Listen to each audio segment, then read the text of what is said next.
வணக்கம். Chockalingam Palaniappan, director பிரக்லா wealth private limited.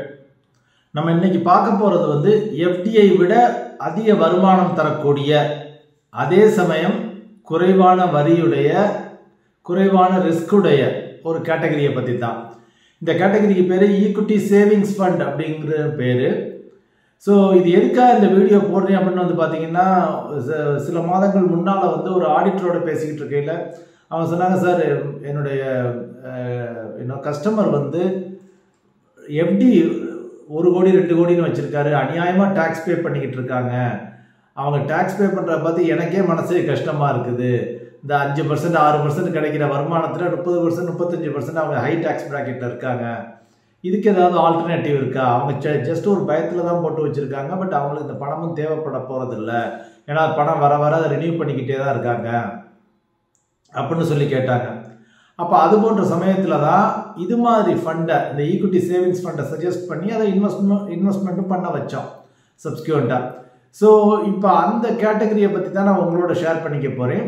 ஜென்ரலாக வந்து நம்ம மியூச்சுவல் ஃபண்டாகவே ஹை ரிட்டர்ன் அப்படிங்கிற மாதிரி தான் மக்கள், பெரும்பாலான மக்கள் விரும்புகிறாங்க. இளைஞர்கள், இளைய சமுதாயம் எல்லாருமே அதான் விரும்புகிறாங்க. But at the same time நான் கன்சர்வேட்டிவ், என்னையால் அதிக ரிஸ்க் எடுக்க முடியாது, அல்லது எடுக்க விரும்பலை, அல்லது எடுக்க தேவையும் இல்லை. நான் அதிக ரிஸ்க் எடுத்து அதிகம் சம்பாரித்து என்ன பண்ண போகிறேன்? ஓரளவு வந்தால் போதும் ப்ராஃபிட். இந்த மார்க்கெட் ஏற்ற இறக்கங்கள் எனக்கு வேண்டாம், பட் கொஞ்சம் டேக்ஸை நான் குறைச்சிக்கிறேன் அப்படிங்கிறவங்களுக்காக தான் இந்த ஃபண்டு. ஸோ இது வந்து இந்த ஈக்விட்டி சேவிங்ஸ் ஃபண்டு அப்படிங்கிறது வந்து ஒரு ஹைப்ரிட் வகையை சார்ந்தது, கலப்பின வகைன்னு சொல்லுவோம் இல்லையா, ஹைப்ரிட் வகையை சார்ந்தது. செபி கேட்டகரைசேஷன் படி இதில் என்னென்ன வந்து பார்த்தீங்கன்னா, இந்த ஃபண்டுகள், இதில் எல்லா மியூச்சுவல் ஃபண்டு பல ஃபண்ட் ஹவுசஸ் வச்சுருக்காங்க. இந்த ஈக்விட்டி சேவிங்ஸ் ஃபண்டுங்கிற கேட்டகரியை வச்சுருக்காங்க, ஃபண்டை வச்சுருக்காங்க.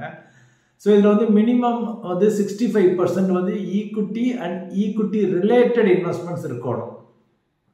நெட் ஈக்விட்டி வந்து குறைவாக இருக்கும். But equity and equity related investments அப்படிங்கிறதுல வந்து நெட் ஈக்விட்டி ஒரு எக்ஸாம்பிளுக்கு 10% 15% வச்சுருப்பாங்க.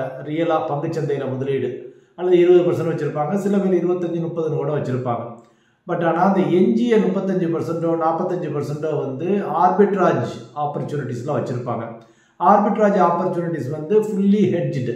ஸோ அதில் எதுவும் ரிஸ்க்கு கிடையாது. அவங்க அந்த ஈக்விட்டி வச்சுருக்காங்க இல்லையா, 10% 20%, அதில் தான் ரிஸ்க் இருக்குது. ஸோ இந்த 65% equity and equity related investments அப்படின்னு வந்துடுறதுனால இந்த ஃபண்டினுடைய டாக்ஸேஷன் வந்து ஈக்விட்டி டாக்ஸேஷனாக மாறிடுது. At the same time minimum 10% debt வச்சுருக்கணும். ஸோ நிறைய பேர் இது 50-60% டெட்டு வச்சுருக்கவங்கலாம் இருக்காங்க. ஸோ அதனால் வந்து minimum 10% debt, minimum 65% equity and equity related investments இதில் இருக்கணும். அதே மாதிரி அவங்க வந்து இந்த ஃபண்ட் ஹவுசஸ் வந்து நாங்கள் எவ்வளோ ஹெட்ஜ் பண்ணியிருக்கோம், இதில் எவ்வளோ அன்ஹெட்ஜாக இருக்குது, அதாவது நெட் ஈக்விட்டி நிகர பங்கு சந்தை முதலீடு எவ்வளோ இருக்குது அப்படிங்கிறதையும் அவங்க அதை டிக்ளேர் பண்ணணும். ஸோ இதில் வந்து நம்ம சொன்ன மாதிரி டாக்ஸேஷன் 10% தான். ஸோ இப்போ ஹை இன்கம் டேக்ஸ் ப்ராக்கெட்டில் இருக்கவங்களுக்கு இன்னொரு அட்வான்டேஜ் என்னென்னு வந்து பார்த்தீங்கன்னா, இந்த ஃபண்டில் போட்டுட்டு பணத்தை எடுக்காம விட்டாங்கன்னா வருஷம் டேக்ஸ் கட்ட வேண்டாம்.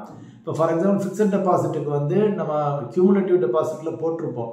கியூமுலேட்டிவ் டெபாசிட்டில் போட்டிருந்தீங்கன்னா கூட வட்டி தேவையில்லைன்னு சொல்லி அவங்களே காம்பவுண்டிங் பண்ணிக்கங்க அப்படின்னு சொல்லி கியூமுலேட்டிவ் டெபாசிட்டில் போட்டிருப்போம்.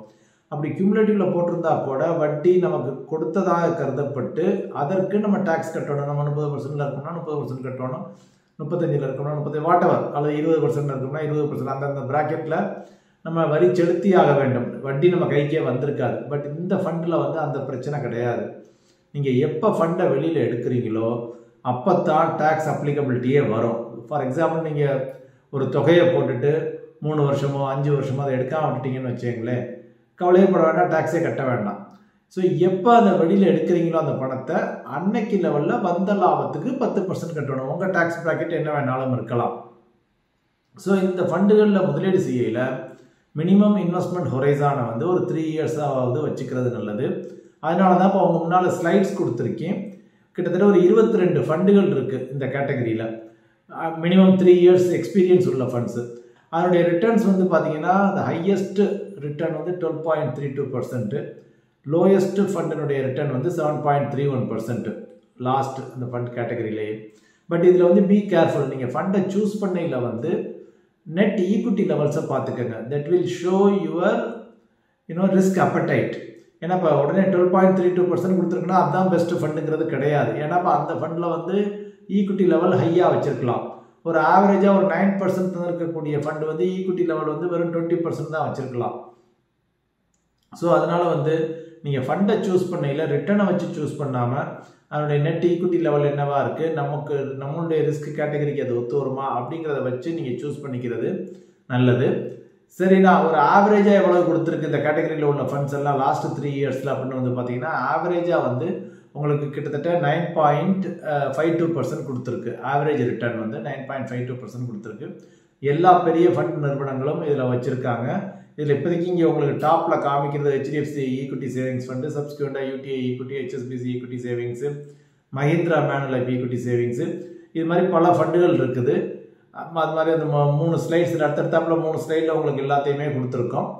ஸோ இது பார்த்துட்டு உங்களுக்கு இது ஒத்து வருமா, உங்கள் லோ ரிஸ்க்கு, லெஸ் டாக்ஸேஷன், வருஷம் டேக்ஸ் கட்டணுங்கிற அவசியம் கிடையாது, எடுக்கையில் கட்டினா போதும், ப்ளஸ் ரிட்டர்ன்ஸ் வந்து எஃப்டியை விட கொஞ்சம் அதிகமாகவே கிடைக்க வாய்ப்பு இருக்கிறது, நிறையவே வாய்ப்பு இருக்கிறது. நீங்களே இந்த லாஸ்ட் 3 இயர் ரிட்டர்னை பார்த்துருக்கீங்க.